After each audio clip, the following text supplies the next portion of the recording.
کبھی مصطفیٰ جان رحمت کے زلف و رخسار کی بھی بات کر کے دیکھو، لیکن اپنی گفتگو سمیٹتے ہوئے عرض کروں، بات ختم کرتے ہوئے کہ سوچو بلال حبشی کا رنگ کیا تھا، لیکن کردار اور کیریکٹر کی وجہ سے بلال کے قدموں کی آہٹ جنت میں آگے آگے رسول اللہ کو سنائی دی۔ میرے کریم آقا سے انہوں نے عرض کی، سرکار نے کہا کیا وجہ ہے بلال؟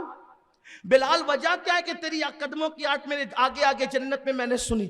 عرض کی آقا آپ جانتے ہیں اور آپ کا رب جانتا ہے حقیقت کیا ہے، لیکن مجھے اتنا سمجھتا ہے کہ جس دن سے میں نے اسلام قبول کیا ہے اس دن سے لے کے آج تک کبھی میں بے وضو نہیں رہتا ہوں۔ جب بھی میرا وضو ٹوٹتا ہے میں فوراً وضو کر لیتا ہوں، اور جب وضو کر لیتا ہوں تو میں اس کے بعد فوراً 2 رکعت نماز پڑھ لیتا ہوں۔ شاید اسی کی برکت ہے کہ جنت میں آپ کے آگے آگے قدموں کی آہٹ سنائی دی۔ بات میں ختم کرنے لگا ہوں، 2 بات کر کے ختم کر دوں گا، لیکن ایک بات سننا۔ آج کل لوگ کہتے ہیں نا کہ جادو ہو گیا، اس پر سحر ہو گیا، اس کو جنات لگ گیا، اس کو چڑیل لگی، یہ ہو گیا وہ ہو گیا۔ آسان نسخہ ہر مصیبت سے بچنے کا، ہمیشہ باوضو رہو، کیونکہ اللہ کے رسول صلی اللہ علیہ وآلہ وسلم فرماتے ہیں جو باوضو رہتا ہے وہ اللہ کے قلعے میں محفوظ ہو جاتا ہے۔ باوضو رہنے والا کس کے قلعے میں ہے؟ اللہ کے قلعے میں۔ جو بادشاہ کے قلعے میں اس کی جان کو خطرہ نہیں، جو اللہ کے قلعے میں اس کو کیسے خطرہ ہو سکتا؟ اسی لیے میرے جوانوں عادت بناؤ باوضو رہنے کی۔ باوضو رہنے کی برکت کیا ہے؟ جو باوضو رہے گا اللہ فرشتوں کو اس کا دوست بنا دیتا ہے۔ جو باوضو رہتا ہے اس کو وسوسے جلدی نہیں آتے، اس کو اللہ وسوسوں سے نجات عطا کرتا ہے۔ اور جو باوضو رہتا ہے اللہ اس کو روزی عطا کرتا ہے۔ جو باوضو رہتا ہے اللہ اس کو نیکیوں کی توفیق عطا کرتا ہے۔ جو باوضو رہتا ہے اس کے دل میں گناہ کی نفرت پیدا ہو جاتی ہے، اور جو باوضو رہتا ہے اس پر بد نظر اثر نہیں کرتی، اور اس پر سحر جادو کا بھی اثر نہیں ہوتا، جو باوضو رہتا ہے۔ اس لیے باوضو رہنے کی عادت بناؤ۔ استنجا کرو تو وضو کرو، بیت الخلا جاؤ تو وضو کرو، وضو ٹوٹ جائے تو وضو کرو۔ وضو کی بڑی برکتیں ہیں۔ اللہ کے رسول صلی اللہ علیہ وآلہ وسلم فرماتے ہیں کہ قیامت کے دن میں اپنی امت کو پہچان لوں گا۔ آقا نے کیا فرمایا؟ قیامت کے دن میں اپنی امت کو پہچان لوں گا۔ اور صحابہ نے کہا یا رسول اللہ وہاں تو سارے نبیوں کی امت ہوگی، آپ اپنی امت کو کیسے پہچانیں گے؟ آقا فرماتے ہیں اگر کالے گھوڑوں میں کسی کے سفید گھوڑے کھڑے کر دیے جائیں تو کیا وہ سفید گھوڑوں کا مالک اپنے گھوڑوں کو نہ پہچانے گا؟ حضور بالکل پہچانے گا۔ تو آقا فرماتے ہیں قیامت کے دن بھی میری امت کی اعضائے وضو 14ویں رات کے چاند کی طرح چمک رہے ہوں گے، میں ان کے چمکتے ہوئے اعضاء کو دیکھ کر پہچان۔ اس لیے وضو کثرت سے کرو۔ دوسری اور آخری جو بات کہنے چلا تھا وہ یہ جو رشتے ہو رہے نا، صرف گورا لڑکا چاہیے اور جو ہے وہ اونچا چوڑا چاہیے، یہ چاہیے وہ چاہیے، یہ ساری باتیں دماغ سے نکالو۔ اپنی بیٹیوں کی تربیت ایسے کرو، کلر کیسا بھی ہو لیکن سیرت اور کردار اور کیریکٹر میں وہ مسلمان ہونا چاہیے۔ مسلمان کا مطلب کیا؟ یہ ٹوپی پہن کر کے 2 رکعت نماز پڑھنے والا جمعہ کا وہ جمعہ والا مسلمان نہیں، اور صرف گوشت کھا کر مسلمان بننے والا مسلمان نہیں۔ مسلمان کا مطلب کیا؟ وہ چلے تو اسلام جھلکے، وہ بیٹھے تو اسلام جھلکے، وہ بولے تو اسلام جھلکے۔ کیسا؟ دیکھو مسلمان کیسے تھے، مسلمانوں کی پہچان کیا تھی؟ چند یہودیوں سے بڑا اسلام کا کوئی دشمن نہیں دنیا میں۔ چند یہودی ایک راستے سے جا رہے ہیں تو راستے میں ان لوگوں نے دیکھا کہ بیچ راستے میں پتھر پڑا ہوا ہے۔ یہودیوں نے دیکھا کہ بیچ راستے میں پتھر پڑا ہوا ہے تو آپس میں بات کرنے لگے شاید اس راستے سے کوئی مسلمان نہیں گزرا ہوگا، شاید اس راستے سے کوئی مسلمان نہیں گزرا ہوگا، کیونکہ اگر کوئی مسلمان اس راستے سے گزرتا تو وہ مسلمان راستے میں پتھر کو پڑا رہنے نہیں دیتا، ہٹا دیتا، کیونکہ ان کے نبی کا فرمان ہے جو راستے سے تکلیف دینے والی چیز کو ہٹا دے تو وہ ایمان کی شاخوں میں سے ایک شاخ پر عمل کر رہا ہے۔ یہ پہلے مسلمانوں کی پہچان تھی۔ اور آج سب سے زیادہ گندگی جن کے محلے میں ہو، ایک دم کچروں کا ڈھیر پڑا ہو، بدبو آ رہی ہو، ننگے بچے گھوم رہے ہو، عورتیں کمر میں دوپٹے باندھ کر کے ہنڈے سے ایک دوسرے سے مارا پیٹی کر رہی ہو، سمجھ جاؤ یہ مسلمانوں کا محلہ ہے، یہ مسلمانوں کے محلوں کی پہچان بن گئی۔ اور اتنا اتی کرمن ہو کہ اگر ٹرک گزرنے کی جگہ ہو تو رکشہ بھی گزر نہ سکے، ایسی جگہ ہو، سمجھ جاؤ مسلمانوں کا محلہ ہے۔ کیا تماشا بنا رکھا ہے، لوگ مسلمانوں کے محلے دیکھ کر مسلمان ہوتے تھے، اور آج اگر کوئی مسلمان ہونا چاہتا ہو اور مسلمان کو دیکھ لے تو اس کا ارادہ بدل جائے کہ بھئی مجھے نہیں ہونا ہے۔ یہ صورتحال ہے، بدل گئے، دین سے دور ہو گئے۔ آؤ اپنے دین کی طرف، اپنے مذہب کی طرف۔ جو آخری بات عرض کرنے چلا تھا، ایک بات رشتوں کے حوالے سے، کہ اپنے رشتے جو طے کرو نا، رشتے بیٹیوں کے اور بیٹوں کے، صورت مت دیکھو، سیرت دیکھو، سیرت دیکھو۔ سیرت بڑھتی رہے گی، صورت گھٹتی رہے گی۔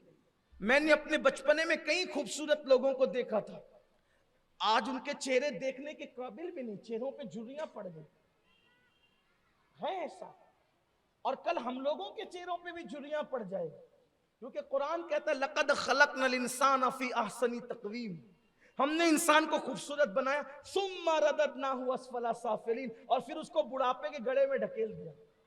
ان بوڑھوں سے جا کر کے پوچھو نا جن کو بڑھاپا آ گیا، ان بوڑھوں سے جا کر پوچھو جن کو بڑھاپا آ گیا، کسی کے گھٹنے میں درد، کسی کی کمر میں درد، کسی کے پیر میں درد، کھانستے کھانستے پوری رات گزر جاتی ہے۔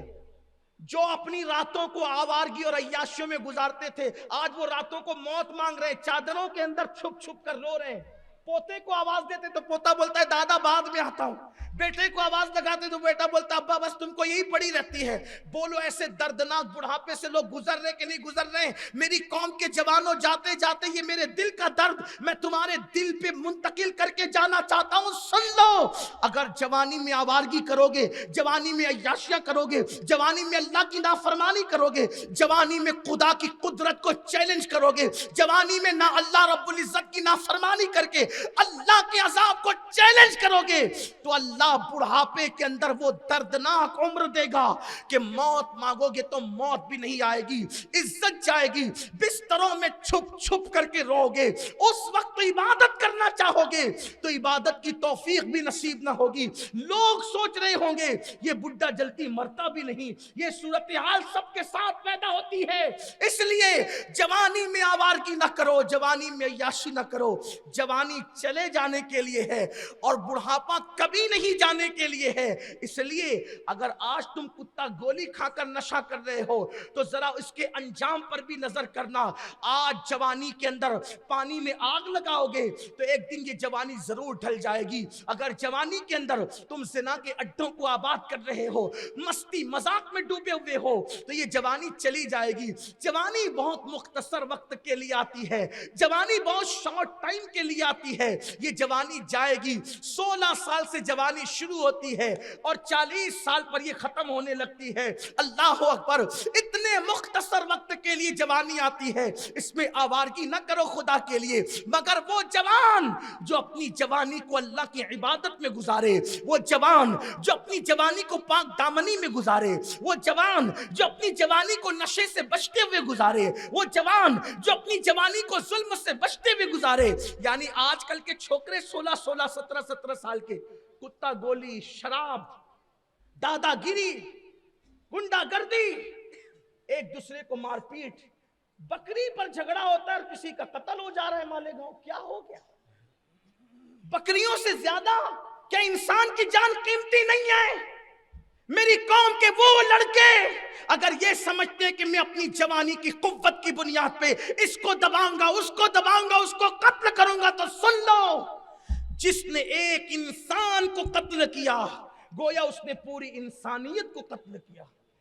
آپ قتل کو سمجھتے کیا ہے؟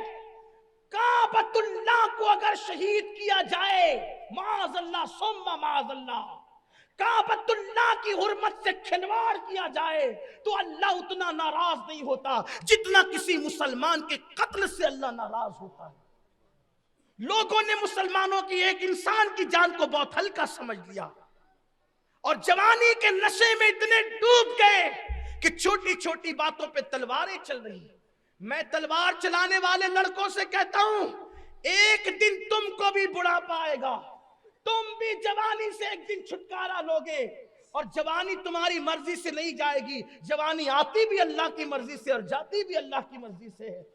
ہم نے بڑے بڑے دادا لوگوں کو دیکھا کہ بڑھاپے کے اندر ان کو کوئی پوچھتا بھی نہیں, گھر کے اندر ذلیل ہو کر کے بیٹھے. میں نے دیکھا ایسے لوگوں سے میری ملاقات ہوئی, میرا ہاتھ پکڑ کر نام لے سکتا تھا, لیکن غیبت کرنے نہیں بیٹا, آپ کی اصلاح کرنے بیٹھا ہوں. نام لوں گا تو غیبت ہوگی. میں کسی مسلمان کی عزت سے کھلواڑ کرنے نہیں آیا, اصلاح معاشرہ کے نام پہ میں کسی کی عزت اچھالنے نہیں آیا. مجھے تو آپ کو نصیحت کرنا ہے صرف. ایک بہت بڑے ہمارے شہر کے دادا بڑھاپے میں جب وہ بیمار تھے, میں ان سے ملنے گیا. میرے ساتھ میرے ایک ساتھی اور بھی تھے. داڑھی سفید ہو گئی تھی, چلنے کی طاقت نہیں تھی, شراب پی کر کے ساری دولت کو ختم کر دیا تھا. بچے لوم چلاتے ہیں, باہر کھاٹ پہ پڑے ہوئے تھے. میں گیا, میرا ہاتھ پکڑ کے رونے لگے اور کہا اتنی دعا کر دو کہ اللہ مجھے معاف کر دے. میں دیر تک کے ان کے ہاتھ پکڑ کر دعا کرتا رہا کہ اللہ ان کی مغفرت کرے, اللہ ان کو معاف کرے. کیوں؟ اس لیے کہ ہم گناہوں سے نفرت کرنے والے لوگ ہیں, گنہگار سے نفرت کرنے والے نہیں. وہ اگرچہ گنہگار تھا لیکن تھا میرے اللہ کا بندہ, تھا میرے نبی کا امتی. مجھے کیا حق تھا کہ میں اس سے نفرت کرتا؟ اگر ڈاکٹر مریض سے نفرت کرنے لگے تو پھر علاج کس کا کرے گا؟ ڈاکٹر نے تو مریضوں سے نفرت نہیں کرنا, محبت کرنی ہے. تو ہم لوگوں کو بھی چاہیے کہ ہم گناہ سے نفرت کرتے ہیں, گنہگار سے نفرت نہیں کرتے. ہمیں شراب سے نفرت ہے, شرابی سے نفرت نہیں. ہمیں چوری سے نفرت ہے, چور سے نفرت نہیں. ہمیں زنا سے نفرت ہے, زانی سے نہیں. ہم اس کو بچانا چاہتے ہیں, سماج میں نئی زندگی دینا چاہتے ہیں, اس کو سماج میں کھڑا کرنا چاہتے ہیں. ہم تو یہ کہتے ہیں کہ لوگوں کے دھندے گاہکوں سے چلتے ہیں, اور علماء کی جو نشستیں سجی ہوئی ہے وہ گنہگاروں کی وجہ سے. اگر گنہگار مکمل نیک ہو جائیں تو ہم نصیحت کی محفل کس کے پاس جا کر کے سجائیں گے؟ امر بالمعروف اور نہیں عن المنکر کا فلسفہ کس کے سامنے پیش کریں گے؟ تو میں دونوں ہاتھ پکڑ کر کے ان کے لیے دعا کرتا رہا, اور میں کہتا رہا کہ بابا آپ بھی میرے لیے دعا کریں. پھر انہوں نے ایک جملہ روتے ہوئے کہا, بیٹا, انہوں نے مجھے کہا بیٹا اگر ہو سکے تو کوئی ہاسپٹل قائم کر لے, اس لیے کہ آج میرے پاس علاج کو پیسے نہیں ہے تو مجھے ٹریٹمنٹ صحیح طور پہ مل نہیں پا رہا. انہوں نے یہ کہا, اللہ گواہ ہے, ہو سکے تو کوئی میڈیکل کھول لے تاکہ غریبوں کو صحیح طور پہ تو دوا پہنچا سکے. اس لیے کہ میرا بچپنا ان کے سامنے گزرا تھا. انہوں نے یہ بات کہی, میں نے ان کا ہاتھ پکڑتے ہوئے اللہ کی بارگاہ میں آنکھ بند کر کے اسی وقت عہد کیا کہ انشاءاللہ ان کی زندگی میں یہ کام کر دیں گے. لیکن زمین خریدی تو اتنا وقت چلا گیا کہ ان کی زندگی میں تو وہ کام نہیں ہوا, اور بالآخر ان کا انتقال ہوا. لیکن ان کے اوپر اللہ رحم کرے کہ ان کو احساس تھا گناہوں کا. اللہ نے رمضان المبارک میں ان کو موت عطا فرمائی, اور شاید جمعہ کا دن تھا ان کو موت آئی. اس کا مطلب یہ تھا کہ وہ بندہ گیا تو جنتی ہو کر گیا, کیونکہ آخری میں توبہ کر لی. لیکن تھی بڑی دردناک بات. اگر تم لوگوں سے عبرت حاصل نہیں کرو گے میری قوم کے جوانوں, تو تمہاری زندگی عبرت بن جائے گی. جوانی میں تو جو چاہے کر لو, لیکن بڑھاپا تمہیں بھی آنا ہے, ہمیں بھی. اگر جوانی نیک بن کر کے گزارو گے انشاءاللہ بڑھاپا قابل رشک ہوگا. ہر بوڑھا ذلیل نہیں ہوتا.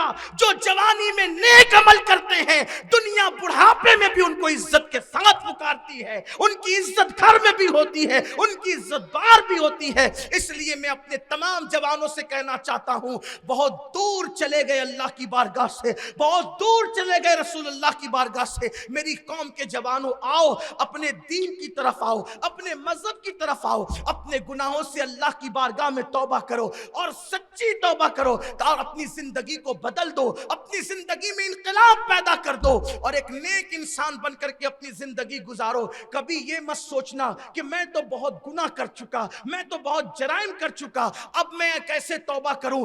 یاد رکھنا, انسان اگر ہزاروں سال گناہ کرے اور ایک مرتبہ اللہ کی بارگاہ میں توبہ کر لے تو اس کا ایک مرتبہ توبہ کرنا اس کے ہزاروں سال کے گناہوں کا کفارہ بن جاتا ہے, اور اللہ اس کو معاف کر دیتا ہے.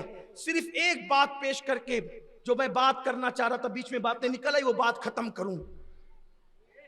اگر کوئی انسان اللہ کی طرف پلٹنا چاہے, اس کو کچھ کرنے کی ضرورت نہیں ہے, صرف اس کو شرمندہ ہونے کی ضرورت ہے, اس کو توبہ کرنے کی ضرورت ہے, اس کو اللہ کی بارگاہ میں معافی مانگنے کی ضرورت ہے, بس اس کو زیادہ کچھ نہیں کرنا. اس لیے کہ میرا اللہ اپنے بندوں سے 70 ماؤں سے زیادہ پیار کرتا ہے. اگر کسی کی 70 مائیں ہو بفرض محال ہو نہیں سکتی, تو 70 مائیں مل کر ایک بچے کو کتنا پیار دے گی, اس سے کروڑوں درجہ زیادہ اللہ اپنے بندوں سے پیار کرتا ہے. ہم نے سب کے پیار پہ توجہ دی, رب کے پیار پہ توجہ نہیں دی. دیکھو کتنا پیار کرتا ہے, کتنا پیار کرتا ہے. ایک مرتبہ ایک شخص جس نے 40 سال تک, کتنے سال تک, 40 سال تک اللہ کا نام تک نہیں لیا, اتنا غافل تھا اللہ سے کہ اللہ بھی اس نے نہیں کہا, 40 سال تک گناہ ہی کرتا رہا. جب اللہ تعالیٰ کسی کو سدھارنا چاہتا ہے نا, تو اس کو تھوڑی سی کچھ سزا اس پہ ڈالتا ہے, مصیبت ڈالتا ہے. یہ مصیبتیں کبھی کبھی کسی کو سدھارنے کا ذریعہ بن جائے, تکلیفیں کسی کو سدھارنے کا. لیکن میری قوم کا حال یہ کہ کورونا جیسی وبا بھی ہمیں سدھار نہیں سکی. یعنی کتنے قوم کے دل سخت ہو گئے, سدھرنے کو کوئی تیار ہی نہیں, کوئی پلٹنے کو تیار نہیں. اللہ ماشاءاللہ. تو جلدی بات مکمل کروں. 40 سال تک اللہ کا نام نہیں لیا, اللہ تعالیٰ کو اس پہ ناراضگی ہوئی, اللہ نے بارش روک دی. بارش رکی تو سب پریشان ہوئے. اتفاق سے وہ دور تھا حضرت موسیٰ علیہ السلام کا, دور موسیٰ تھا. حضرت موسیٰ علیہ السلام کے پاس لوگ آئے اور آنے کے بعد کہنے لگے اللہ کے کلیم دعا کر دے کہ اللہ بارش برسا دے. اللہ کے کلیم نے کہا پوری پبلک جمع کرو, لوگوں کو جمع کرو, ہم شہر کے کنارے جائیں گے اور وہاں جا کر اللہ سے دعا کریں گے. 70,000 کا مجمع اکٹھا ہو گیا. اللہ کے نبی بلاتے ہیں, اللہ کے نبی بلاتے ہیں, اللہ کے نبی بلاتے ہیں. 70,000 کا مجمع اکٹھا ہوا. اللہ کے نبی نے ہاتھ اٹھائے, مولا یہ سب تیری مخلوق پریشان ہے, بارش نہیں ہو رہی, مولا برسا دے. اللہ نے فرمایا موسیٰ تیری دعا تو قبول ہے, لیکن اس مجمع میں 70,000 کے مجمع میں ایک شخص ایسا ہے جس سے میں بہت ناراض ہوں, اور اسی کی وجہ سے میں نے بارش بند کر دی. تو اس کو باہر نکال دے, میں برسا دوں گا. اس کو نکال. عرض کی مولا اتنی بڑی پبلک ہے, اتنے زیادہ لوگ ہیں, میں اس کو کیسے پہچانوں گا, کیسے نکالوں. اللہ نے فرمایا تو آواز لگا, تو کہنا کہ نکل جا وہ شخص جس نے 40 سال سے اللہ کا نام تک نہیں لیا, اللہ اس سے ناراض ہے, اسی کی وجہ سے بارش روک دی, نکل باہر نکل. وہ نکلے گا, ہم برسائیں گے. یہ بھی اللہ کا پیار ہے. اللہ جانتا ہے ہونا کیا ہے, عالم الغیب ہے, اسے پتا ہے. اللہ عالم الغیب ہوتا ہے اور نبی عالم غیب ہوتا ہے. ہاں, اللہ کسی کے بتائے بغیر غیب جانتا ہے اور نبی اللہ کی عطا سے غیب جانتے ہیں. ایسا ہوتا ہے. بہرحال تو نبی نے ارشاد فرمایا, اے وہ شخص جس نے 40 سال تک اللہ کا نام بھی نہیں لیا, اللہ اس سے ناراض ہے, اسی کی وجہ سے بارش رکی, باہر نکل. تھا بڑا ہوشیار, بڑا ہوشیار تھا. ادھر دیکھا ادھر دیکھا تو سب ایک دوسرے کو دیکھ رہے تھے کون نکلتا ہے. اس لیے کہ جو مجرم ہوتا ہے اس کو پتا ہوتا ہے نا کہ میں مجرم ہوں. ادھر ادھر دیکھا, وہی 70,000 کا مجمع, اگر میں نکلا تو یہ مجھے مار ڈالیں گے کہ تیری وجہ سے بارش رکی تھی. تو اس نے کیا کیا, چپکے اپنا منہ چھپایا, اور منہ چھپا کر اللہ سے عرض کی مولا اگر تو مجھے ذلیل کر دے اس مجمع میں تو تیرا بننا کیا ہے. تو تو بے نیاز ہے نا, تیرا کوئی فائدہ تو نہیں ہوگا اگر تو مجھے ذلیل کر دے, اور اگر تو مجھے معاف کر دے تو تیرا بگڑنا کیا ہے, تیرا نقصان کیا. سو میں تجھ سے دعا کرتا ہوں, میں غافل تھا, تیرا نام نہیں لیا, تجھے کبھی یاد نہیں کیا, مجھے نہیں پتا تھا کہ تو ناراض ہو جائے گا.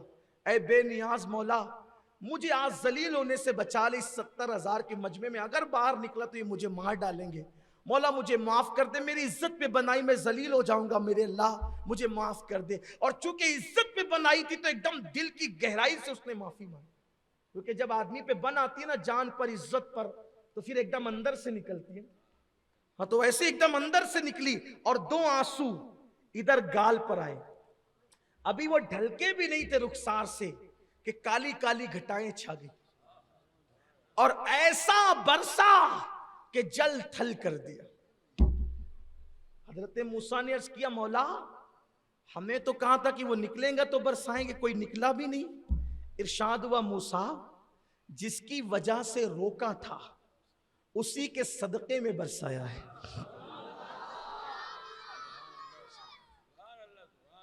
جس کی وجہ سے روکا تھا اسی کے صدقے میں برسایا۔ مولا چند لمحوں کے اندر مردود محبوب کیسے ہو گیا؟ چند لمحوں میں، چند لمحوں کی بات ہے صرف، مردود محبوب کیسے ہو گیا؟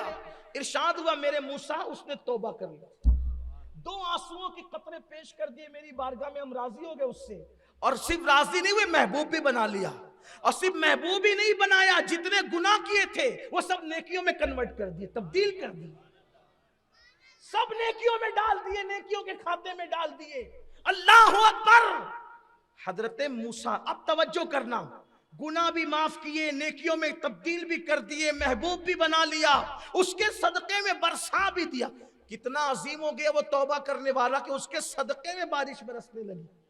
ارے جب گناہ سے توبہ کرنے والے کے صدقے میں برس سکتی ہے تو جو گناہوں کو، گناہ کرنے والوں کو اپنی شفاعت سے جنت میں لے جانے والے رسول سید المعصومین ہیں، ان کے صدقے میں کیا نہیں مل سکتا؟ اس کے صدقے میں برسی نا، اس نے توبہ کیا تو اسی کی وجہ سے برسایا۔ اب جانتے ہو محبوب بھی بنایا، برسایا بھی، گناہوں کو نیکیوں میں کنورٹ بھی کر دیا، تبدیل بھی کر دیا۔ اب حضرت موسیٰ کہتے ہیں مولا ذرا بتا تو صحیح وہ بندہ کون ہے؟ مولا ہائے ہائے، کوئی میرے اللہ کو دیکھے کہ وہ اپنے بندوں سے پیار کتنا کرتے۔ بندے تو گندا ہے، بندہ تو گندا ہے کہ تو سب سے پیار کر رہا ہے، اس سے پیار نہیں کر رہا ہے جو تجھ سے پیار کر رہا ہے، جو تجھ سے 70 ماؤں سے زیادہ پیار کرے تو اس کو چھوڑ کے سب سے پیار کر رہا ہے۔ تو کتے بلی سے تک پیار کرنے کے لیے تیار ہے لیکن تو اپنے رب سے پیار کرنے کے لیے تیار نہیں۔ اب میں گھروں میں جاتا ہوں تو دیکھتا ہوں کہ کتے بھی نظر آ رہے، بلیاں بھی نظر آ رہی، گدوں پر لیٹی ہوئی بلیاں۔ انسان کتے بلی سے دل لگا رہا ہے، اللہ رسول سے دل لگانے کو تیار نہیں۔ کتنا گندا یہ بندہ، گندگی کی انتہا ہو گئی۔ جس دل میں اللہ رسول ہونا چاہیے تھا اس دل میں کتے بلی کا پیار آ گیا۔ سوچو تو صحیح کہاں ہو؟ مسلمانوں اپنی اہمیت کو جانو، اپنے آپ کو پہچانو، اپنے مقام کو پہچانو، کہاں تھے کہاں چلے گئے۔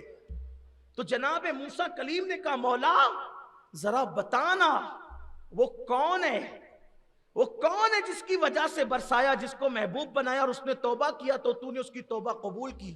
کہا موسیٰ تیرا مقام ہماری بارگاہ میں بہت بڑا ہے میرے پیارے، لیکن تجھے بتاؤں گا نہیں، موسیٰ تجھے بتاؤں گا نہیں اس کا چہرہ۔ مولا کیوں؟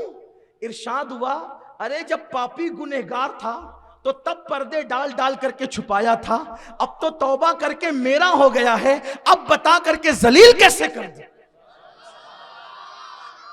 یہ اس کا پیار ہے، یہ اس کا پیار ہے بندوں کے لیے۔ آؤ نا ہم بھی سچے دل سے توبہ کریں۔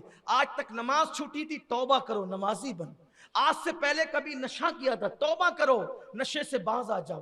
آج سے پہلے کسی سے پہ ظلم کیا تھا، توبہ کرو ظلم سے باز آ جاؤ۔ آج سے پہلے کی چوری کی تھی، توبہ کرو چوری سے باز آ جاؤ، سارے جرائم سے بچو۔ اللہ ہم سب کو توفیق عطا فرمائے۔ گفتگو کے درمیان اگر کوئی غلطی ہو تو اللہ اپنے حبیب صلی اللہ علیہ وآلہ وسلم کے صدقہ و طفیل معاف فرمائے۔ وما علینا الا البلاغ۔ السلام علیکم ورحمۃ